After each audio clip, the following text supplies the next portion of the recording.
above the coast of Maine, a single-prop Cessna is headed 23 miles out to sea.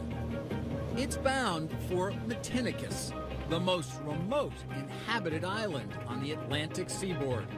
Amazon has extended its reach so completely into the fabric of American life, it's even made it here. Beyond that island, the nearest land is Portugal. Yes, it is remote. That's why we like it. George and Robin Tarkelson are among the 20 or so hardy souls who call this frigid rock home. Matinicus is a throwback to the American frontier, minus the general store. So to keep them connected to civilization, the Tarkelsons get as many as 3 Amazon deliveries a week. The printer came from Amazon, computer speakers here and here, yoga mat, this Kindle, the radio, a lot of the CDs, TV came from Amazon, the backrest came from Amazon. Amazon is everywhere, even in the middle of nowhere. Well, we're completely off the grid. We don't have any lines coming down to our house. We generate all our own power. It's roughing it, except for this cable snaking into the woods, their lifeline to Amazon. There's almost nothing the Tarkelsons need that Amazon can't send them. You know, there's got to be a catch. There's no way that a washer machine is going to make it out here. And he ordered it, and he said, no, it's going to be coming. It came 2 days later. They may be off the grid, but the Tarkelsons are right in step with the rest of us. Amazon has more than 240 million customers. Here in the U.S., that's 6 of every 10 adults who use the internet.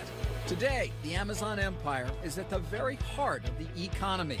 A retail megastore, bookseller, entertainment studio, music service, and grocery store on track to bring in $90 billion a year in revenue.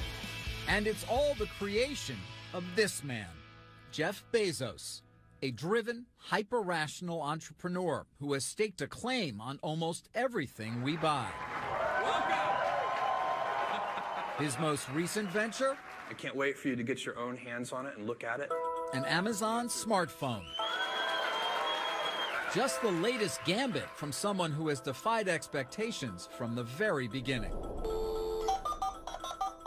It was 1994. No broadband. No Wi-Fi, just a new thing called the internet. I found this fact on a website that the web was growing at 2,300% a year. At 30, Bezos was working for a New York hedge fund that was looking for commercial opportunities. The idea that sort of entranced me was this idea of building a bookstore online. Americans were spending $19 billion a year on books. His store would not be limited by shelf space. It was very clear to me when I thought about it that way that starting this company to sell books on the web, if I didn't try it, I knew I would always regret that. He was very explicit from the beginning that he thought there was an e-commerce gold rush going on. Bezos hired James Marcus to write book reviews in 1996. He constantly would say that brands are like quick-drying cement and that Amazon could not be permanently identified as a bookstore only. So that just led to this kind of frantic rush into every conceivable area of e-commerce. Amazon went public in 1997. By 2001, the dot-com bust had claimed its victims. Bezos emerged a survivor thanks to layoffs, cost-cutting, and a single mantra he's repeated for years. I believe that if you can focus obsessively enough on customer experience, focused on the customer experience, making sure we do a great job for customers. We try to make the best service we can, something that we hope customers will love, and then customers choose. Today, Amazon sales are well below Walmart's, but it sells more stuff online than its 12 closest competitors combined, including some items brick-and-mortar stores would never sell. From sex toys to swastikas, all found in those miles of shelves alongside TVs and tires. For photographer Seth Heinrichs, it's perfect. He pays $99 a year for a program called Prime, 2-day shipping, and a basket of perks. There have been moments where the Prime shipping has really saved my rear end because I have a shoot coming up and I need this piece or, whatever. Besides earning the company $2.5 billion a year in fees, Prime has gathered more than 25 million members. On average, after they join, those Amazon addicts double their spending on the site. It almost is a stream of consciousness. As I'm thinking about something that I know I need or that I know I want, it's something that I'll either quick do a price check on my phone or make sure that it's available through Amazon. That convenience is not just by design, but a cunning strategy. What's your sense of Prime as a tool and what it's meant to Amazon? You're charging consumers to participate in your loyalty program so you can sell more to them. That is amazing. David Selinger is a former Amazon manager who was hired to maximize profits by dissecting customer behavior. He explained to us that nothing on the Amazon website is left to chance. And every single thing that happens here is a result of data. Absolutely. Maximizing the profit for every single pixel on the Amazon website. Does Amazon measure how long I'm on a site, whether I click off, and whether it matters in terms of how quickly a page comes up? Absolutely. So when I was at Amazon, we looked at millions of different sessions, millions and millions of different consumers. And when they were shopping, if the website was 1/10 of a second slower, we lost 1% of the revenue. 1% of the revenue. Even taking 1/10 of a second longer to render the page could cost Amazon as much as 1% of their total sales. And so we analyzed that very, very deeply. If you have to click multiple buttons, if you have to wait for too long, if you have to enter a lot of information, all of those things create friction. And friction exponentially kills the joy of shopping. Nadia Shorobora was a member of Jeff Bezos' S-Team, the inner circle of executives who run the company. A Russian-born mathematician, Shorobora is the mastermind behind Amazon's computer brain. It's about customer convenience, and convenience comes from selection. And if we guarantee a selection, we simply guarantee that customers will not search for items anywhere else. Trigger fingers like Heinrich's now shop at the speed of thought. He uses one click, the ability to bypass the shopping cart and buy in an instant. Another Bezos masterstroke. You got to be careful with one click. One click can get you into a lot of trouble. If you're not doing the math in your head, it's just too easy to be impulsive with my purchases. It's instant gratification, even miles from anywhere. The one-click shopping, that's dangerous. I have to always take my hands away and say, okay, think about it for 10 seconds. Don't hit the button, just think about it. Is it a want or a need? Pasta, comfort food, and Cheerios. Coming up, face-to-face with the smartest guy in the room. So Jeff's initial wording, I believe if I remember correctly, was that it was one of the stupidest ideas he'd ever heard. Leading by confrontation when we return.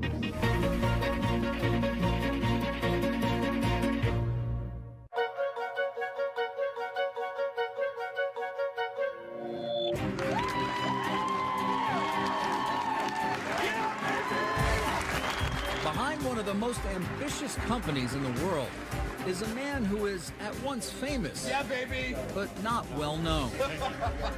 Amazon founder Jeff Bezos can seem more like the guy next door than one of the wealthiest men in the world. There's the casual demeanor, the goofy personality, and that laugh that even he admits is unmistakable. I can't help but laugh. There was a time when my brother and sister would not go see a movie with me. It was too embarrassing. So I'm long used to this kind of abuse. Hey, Carl.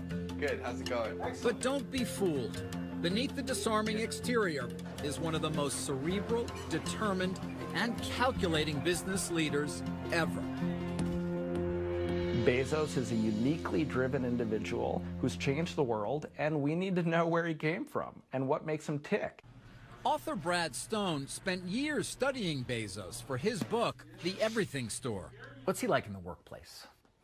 Well, first I'll say that public Jeff Bezos is a lot different than the Bezos that the world doesn't see. And of course, that's not surprising.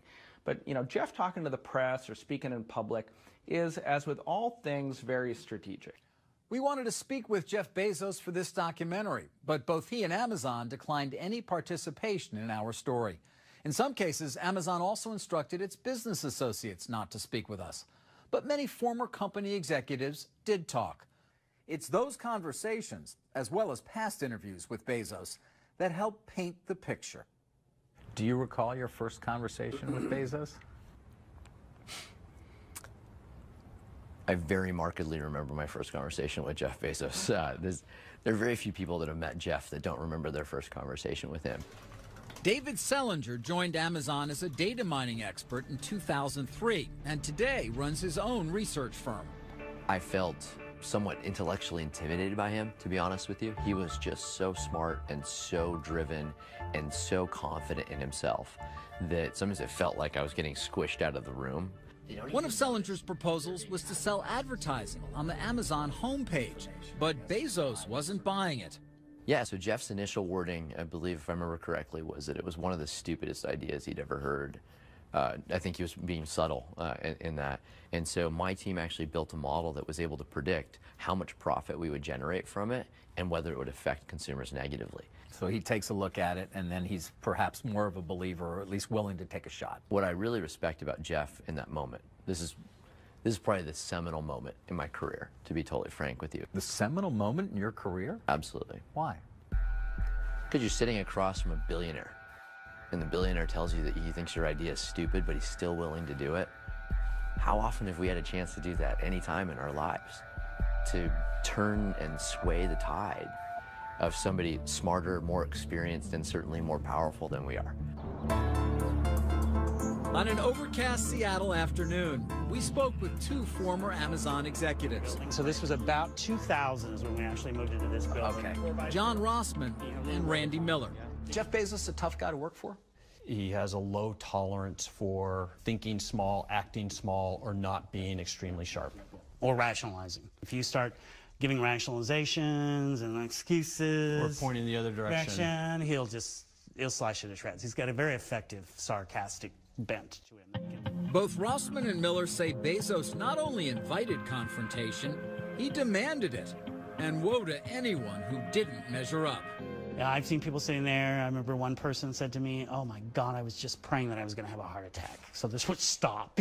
It's that bad. That bad. I mean, it was just one of those meetings where they had not been prepared. And I can remember one point he said, "I don't know if this is sheer stupidity or gross incompetence," and you know, kind of one of those. Or both, right? Or both, right. Yeah. If your math doesn't add up, if your logic isn't right, if you haven't thought it quite through, if he thinks of questions that you haven't considered, then he could be tough. In his book, Brad Stone describes a gifted student who grew up in Texas and Florida, raised by his mother and adoptive father. Stone also made an extraordinary discovery, locating someone Bezos hadn't seen in 45 years. His biological father, a man named Ted Jorgensen. I tracked him down to a bike shop outside of Phoenix, and I went and paid him a visit. To my surprise, he did not know what had happened to his son. And so it was pretty surreal having to explain to this very nice, sweet gentleman that his son, that he hadn't seen in 45 years, was one of the wealthiest men in the world. Yes, Jeff Bezos turned out all right. I liked him personally. He seemed like a guy with a cheerful demeanor and a good sense of humor. In 1994, Shel Kappan was the very first person Jeff Bezos hired. Kappan wrote much of Amazon's early software. He left the company, a wealthy man, in 1999. He believes his former boss will only increase his footprint. He's very persistent. He's very stubborn. He likes to think big. He likes to think long term and is willing to bet everything on that. We decided to go big. Today, Jeff Bezos has gone very big. He's worth some $30 billion, money he's used to fund a broad, even eccentric array of interests, from his own space exploration company to buying the Washington Post. And at age 50, the married father of 4 shows no signs of slowing down. You started this company with Jeff Bezos almost 20 years ago. Mm-hmm. When you think about its future, what do you think Amazon does from here? They're not going to stop until and unless some other force in the universe stops them. Global domination? Pretty much. Coming up, millions of packages, thousands of workers. Would you walk 15 miles a day in their shoes? It's really hard work, and people don't really understand how hard it is on you. The pickers, the packers, and the protests. Next.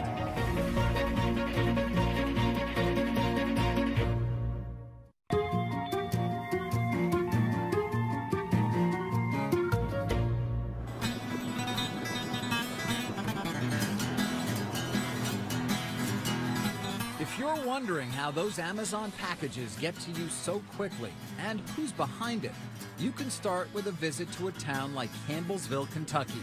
Population 11,000. It's a place where you can find Amazon workers in the pews and at the pulpit. Amazon is a great force here in the community.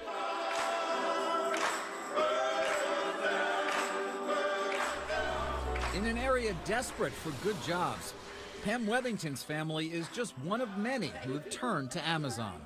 At one time, I had a daughter-in-law, 2 daughters, 2 brothers, and a sister that worked there. We all worked in the same plant. You want a hamburger? Like many in the post-recession economy, Dana Wethington says $12.50 an hour is a godsend. When I first started working at Amazon, I had a 6-month-old, I guess. It gave me insurance for him, put food on the table for him. Amazon is a good job. And it's a job performed so seamlessly, customers give it little thought.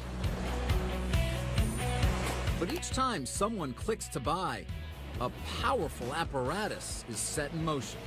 Amazon's fulfillment center looks chaotic and it looks random, but it's actually highly orchestrated. Author and journalist Brad Stone has covered Amazon for 15 years. The conductor of the symphony is software in the cloud that's basically optimized the whole system to be as productive as possible. Across a space as vast as 20 football fields, workers manage the widest variety of inventory on the planet and move tens of millions of products at lightning speed. There is a promise of speed, which is completely sacred. Nadia Shorabora is one of the architects of Amazon's fulfillment system, a monument to efficiency, which at its peak handles 426 orders a second. When you receive an email message from Amazon saying that the item is on the way and you will get it tomorrow, that promise has to be met at any cost. Virtually every decision, down to which size box to use, is determined by sophisticated algorithms. Every associate move, every move of every item, every box flowing, every tote arriving, all of it is run and coordinated by one computer brain, which runs that fulfillment center. But for all its cutting-edge technology, Amazon Fulfillment still falls on the backs of tens of thousands of workers performing manual labor. Dozens of former workers we spoke to describe an unforgiving pace and say too often speed and productivity mattered more than their well-being. I saw people last anywhere from a few days to maybe a month. Pickers like Stephen Abedili walk 15 miles or more each day to retrieve as many as 200 items an hour. A handheld device dictates every move and counts down tasks to the second. It would say I need to be in aisle 54, get this item, and then suddenly you're going to aisle 72 and you have 10 seconds. Abedili struggled to keep up and, like many, was eventually let go. I would get out of work, get home, and sit on the couch, and my body would just quit on me right then. You're a guy in your early 20s. Yeah. And you're still wiped out. I was dead at the end of the day. The job also took its toll on Kay Johnson, a top performer who often packed more than 1,800 items a day. She left the company after 7 years and won a workers' compensation claim against it. My knees, my back, my hands, they're never going to be the same anymore. All because of Amazon, you know.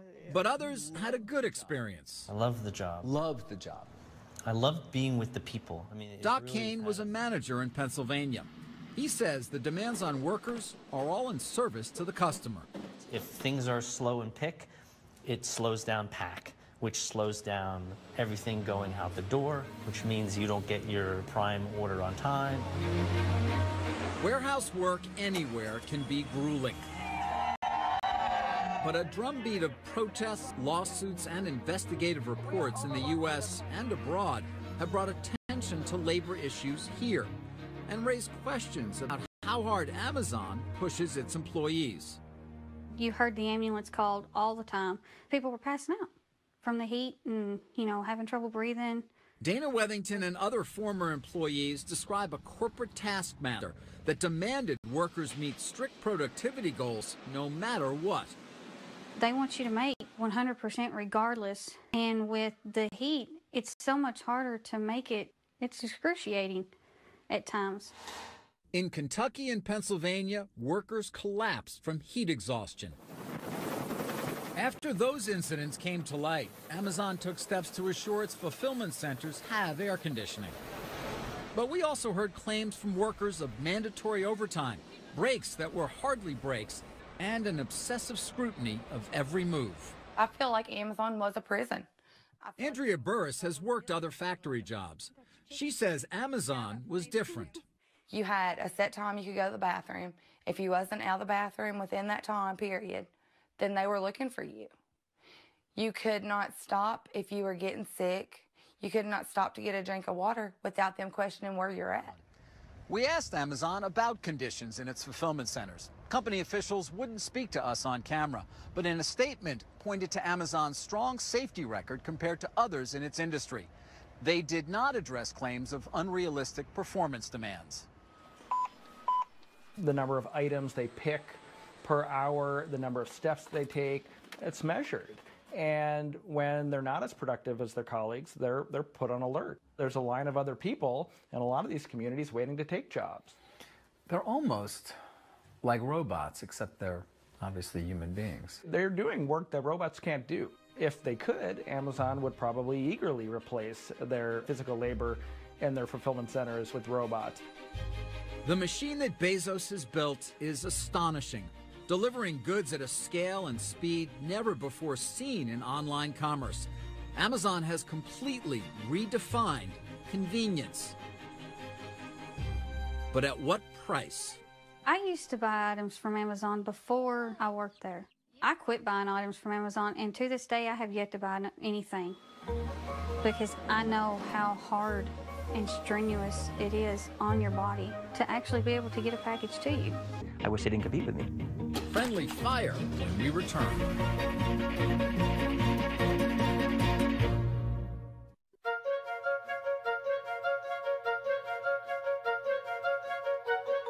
There you go, guys. Grab goggles, gentlemen, guns, air. Have fun. In paintball, you've got to stay on your toes and know your allies from your adversaries. You blue or purple? Stephen Herbert says it's the same doing business with Amazon. In terms of Amazon, do you sell to Amazon? He and his father, Steve, run 2 stores in New England called X-Fire Paintball. Let me grab this one out of your hand. They've been in business for 15 years, but lately they've gotten a lot busier, thanks to Amazon. Amazon offers an awful lot. They offer a great marketplace. Their name is well known, so they have a lot of advantages for us. In 2012, they started selling their products on the site, right alongside Amazon's own inventory, reaching an audience beyond their wildest dreams. If the 2 stores represented 100% of your sales 18 months ago, before you started on Amazon, where is it now? We've got to be quadruple that. So your sales have gone up enormously. Yeah. Oh, yeah. But also that sounds like good news, but the Herberts aren't celebrating. That's because once they started selling on Amazon, they noticed a disturbing pattern. We might put out 100 products. Let's say 50 of them do well. Amazon sees that because they have access to our sales, and they will buy that product directly from the manufacturer and sell that, taking us out of the picture. The Herberts say Amazon was doing something a business partner shouldn't, poaching their sales. Some products are winners, some products are losers. Amazon watches and they see the sales data and they pick the winners. And then they go to my suppliers and try to buy it from the suppliers directly. So as soon as they say, I want that product, I lose all my sales and I'm stuck with this inventory that I can't sell.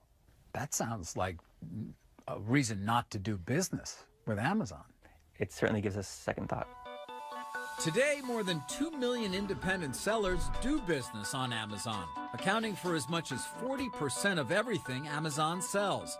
It's that network that helps make such a huge selection possible. In exchange, Amazon charges sellers a fee, commonly 15% off the top. For an additional amount, Amazon will even store their goods and handle the shipping. Author Brad Stone says many sellers find it all irresistible. You get access to a fire hose of customers, 200 million plus customers with credit cards stored who are ready to buy. It is a deal with the devil in some ways, isn't it? Well, I think you probably get more benefit selling on Amazon than you would doing a deal with the devil. But it's funny because employees I talk to at Amazon describe it as kind of offering heroin to these customers. Like it's an addictive hit. The sales are great and your business starts to depend on it. But over the long term, it can be destructive because Amazon guts your margins and often competes with you. In a statement, Amazon told us its own retail business does not have direct access to the data from other merchants selling on its site. But it says it will seek out its own supply of a product and sell it directly if there is customer demand. We wanted to know more, so we spoke with more than 100 independent businesses across the country who sell on Amazon. Many said the arrangement is only a plus. But some 24 of them told us Amazon had undercut their sales by striking separate deals with their suppliers. Former Amazon executives John Rossman and Randy Miller are familiar with claims like that. From a startup, is it going to make it? Rossman, who left in 2005, was one of the chief designers of Amazon's third-party business. We've talked to a number of the merchants who sell on Amazon, and in particular, they share the same sentiment, which is, I have a best-selling product, and suddenly I find, not long after that, Amazon has sourced the manufacturer and is selling against me. Right. And they don't understand why Amazon's doing that. Yeah, I mean, that is the playbook. What do you mean when you say the playbook? I think the playbook of how to enter a business, learn the business, figure out where there's value and opportunity in the business, and then as they learn what works and what doesn't work, they start picking off the best part of those businesses. The rule of the playbook is either you're getting it or I'm getting it, and we would prefer to get it. Were they one of your biggest customers? Oh, absolutely, yes. Amazon was one of your biggest customers. Top 5 customer, absolutely, yes. Renee Arnold knows all about the hazards of doing business with Amazon, not as a third-party seller, but as a supplier. And it's better to have a sharp knife than a dull knife. Arnold is the North American CEO of Wusthof Trident, a German manufacturer of premium kitchen knives. Chefs worldwide love Wustof's fine cutlery. In 2002, Wusthof decided to sell inventory to Amazon just as it would to any retailer. It's amazing. They were really just buying, and we were shipping. I mean, that's all you want. They paid their bills on time, of course, have no problems with them. They were ordering, we were selling. Arnold says the problem came when Amazon started selling Wustof's knives below its minimum advertised price, a base level Wusthof sets to avoid cheapening the brand. Amazon was riding on our brand name and taking business away from our existing distribution. So in order to protect our general distribution, we decided to pull out of Amazon. You will not go back to Amazon. You're done. Done with Amazon, yes. What's the price point on it? Wusthof may be done, but scores of other suppliers and more than 2 million merchants swear by Amazon when they're not swearing at it. Amazon has a huge amount of traffic. That's very valuable. They have a huge brand. They're a reliable brand. I don't mean to diminish that. Like I said before, I wish they didn't compete with me. I don't understand why their 15% isn't enough to be enough for them. Some of those third-party merchants say, they're taking 15%. It's a great business for them. Why are they competing with me when they can just be doing that at no cost? I mean, because they can. Because that's their nature. That's their nature, right. Coming up, this battle is one for the books. Do you worry at all about retribution from Amazon for speaking out against them? Sure. Yeah, I do. The plot thickens when we return.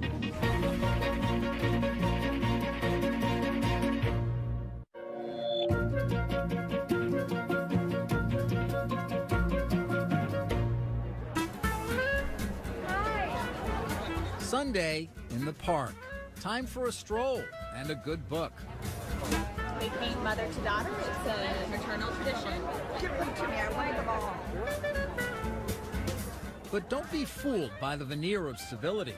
Amid the paperbacks and pulp fiction, a war of words is being waged between the biggest names in publishing and Amazon, the book-selling behemoth that has turned the industry on its head. They control the marketplace. They're the big guy. They're the big kid on the block. You can't piss them off. They're a huge gorilla. For publishers Dennis Johnson and David Gadeen, book fairs like this one are a battleground.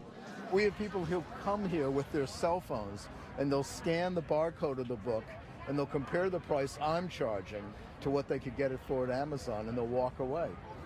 Amazon accounts for a third of both Gadeen and Johnson's sales. When you get together with other publishers, do you guys talk a lot about dealing with Amazon? Is that a subject? We do. At his Melville House imprint in Brooklyn, Johnson told us what happened when he crossed the online giant.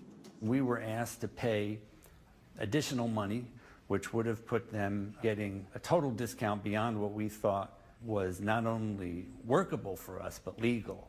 So we protested and refused to pay it. And what happened? Our books were pulled off of Amazon until we did pay it.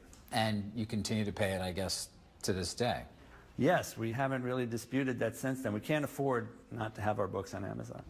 It's no longer just the talk of the industry. The battle has spilled onto the front pages. Well, I'll tell you what, Amazon, I have got a little package for you right here. Okay. When Amazon made it harder to buy books from the publisher Hachette, one of its authors, Stephen Colbert, let him have it. Wait a second. Here it is. So watch out, Bezos, because this means war. Amazon is bombing the cities. They're attacking, and the publishers are just kind of sitting back there and being shelled and going, what can we do? James Patterson is among the best-selling writers of all time. I have an idea pile here somewhere. I don't know and one of Hachette's biggest guns. I think books are important. Stephen King thinks books are important. J.K. Rowling thinks books are important, which is why all of those people are speaking up now and going, hey, Amazon, please, this is not the toilet paper industry. These are books. Are your sales going to be hurt as a result of this dispute? Absolutely. They are being hurt right now, of course. And there's a lot more to come? One would think that they're not just attacking Hachette. You got to believe that Random House and Simon & Schuster and whatever are next. We need to think about this because they are so powerful. Amazon told us that, like all retailers, it has a right to choose what inventory it stocks and on what terms. It also said it's working hard to come to a resolution with Hachette, and that when it negotiates with suppliers, it does so on behalf of customers to keep service and value high. It's just the latest controversy for a company whose growth has been dramatic. Amazon now controls more than a third of the book industry. Amazon was determined to gain market share from the beginning with loss leader pricing. James Marcus, who joined Amazon in the early days, said it's always been willing to forego profits to win customers. Right in the beginning when I was there, they kind of controversially began discounting New York Times bestsellers at 50%. Now, I think what a lot of people don't realize is that at that price, Amazon was losing money on every single one of those books. Losing money, but gaining power. After gutting brick-and-mortar retailers, publishers say Amazon can now strong-arm them for deeper discounts. You got two of the best in that series. Well, they're a very thuggish company. They don't take no for an answer. It's their way or the highway. And that's why people are afraid of them. Retail is a contact sport. No, I think there were a lot of concerns in publishing. Obviously, as we got bigger, other sellers got smaller.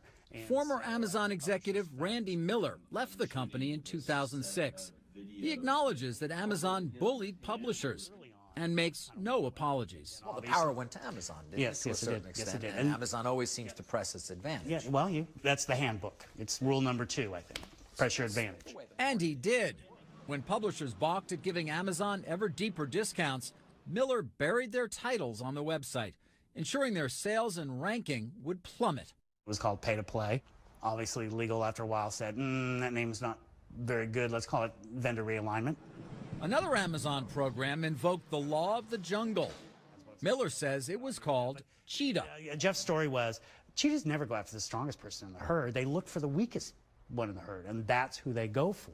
So if you're really going to take vendor realignment to its next level, target the weakest first, because they're going to probably fold more quickly. Although it doesn't seem a particularly great way to term things. No, but you can visualize it. You can visualize it, right? You can see it, without a doubt. I know it's Wild Kingdom in your head, right? You can see the cheetah running right after the poor publisher.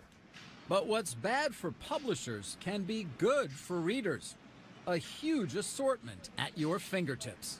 Got the Kindle store, millions of books to choose from, by far the largest ebook store in the world.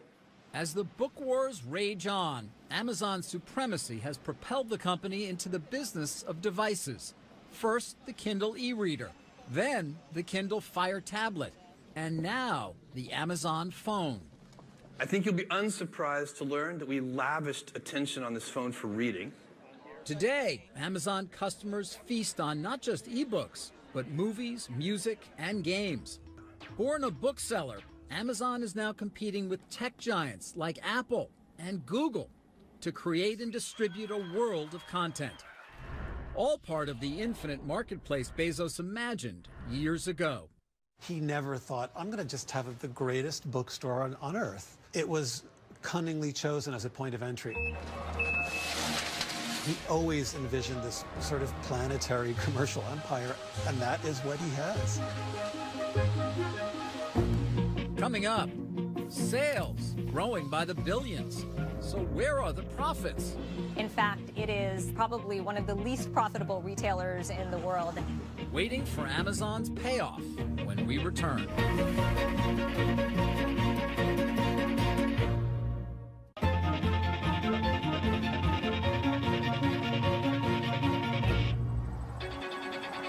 If you want a window into Jeff Bezos' outsized ambitions, just follow the small yellow box.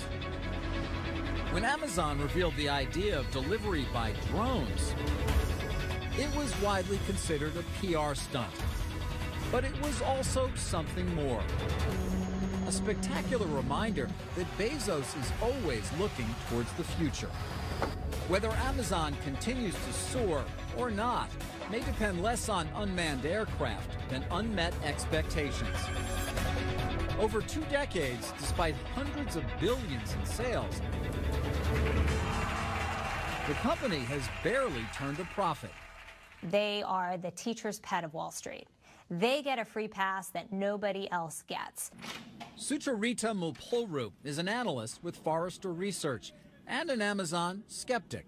How much money are they really losing to win and to beat retail competitors like Walmart and Target? So how much money are they losing to win? It is my estimate that for all of the retail products that they ship from their distribution centers, it probably costs them $5 or $6 billion more to deliver that product to shoppers than what they bring in revenue. And that, Mulpuru says, can only be sustained if Amazon shareholders remain patient, happy to wait for the fountain of profits they believe will one day pour forth. I think that Wall Street loves the unknown because the unknown provides hope. And where there is hope, there is a case to be made that the answer is a really, really big payoff at the end of the rainbow. Many founders ask for that kind of faith from investors, but few actually get it. Jeff Bezos, once again, has proved to be different. You have to have a long-term orientation. You have to be willing to think long-term. The stakes are enormous, both for Amazon and its customers. The stock is up 15,000% since the company went public, but its profits are not. If that starts to worry investors, Bezos may feel pressure to boost the bottom line by raising prices. And as he said for years, that could spell trouble. Are our customers loyal to us? Absolutely, right up until the second that somebody else offers them a better service. And I really believe that. I think our customers will behave that way. And so there is no rest for the weary. Bezos has an army of believers. Bill Miller is a renowned investor whose funds profited from big and early bets on Amazon. The market is clearly rewarding Amazon's operating strategy. And it implies failure, it implies experiments. Firefly recognizes 100 million different items. Amazon's new phone is further proof that Bezos is unafraid to challenge anyone. After upending publishing and retail, Amazon has begun its assault on the $600 billion supermarket industry. Its most promising venture may be Amazon Web Services, a cloud computing platform used by huge customers, from Netflix to the CIA. We have a culture here which is about pioneering, about inventing new things. We like to focus on the customer. We wake up in the morning in the shower thinking, how are we going to get customers to say, wow? Now, I happen to believe that this is a great business strategy. Amazon is looking to the future with plans for a massive new headquarters in Seattle. Its billionaire founder seems as voracious as ever, disrupting industries, antagonizing the status quo, selling everything to everyone, while his company, admired and feared, extends its reach by the day. I'm David Faber.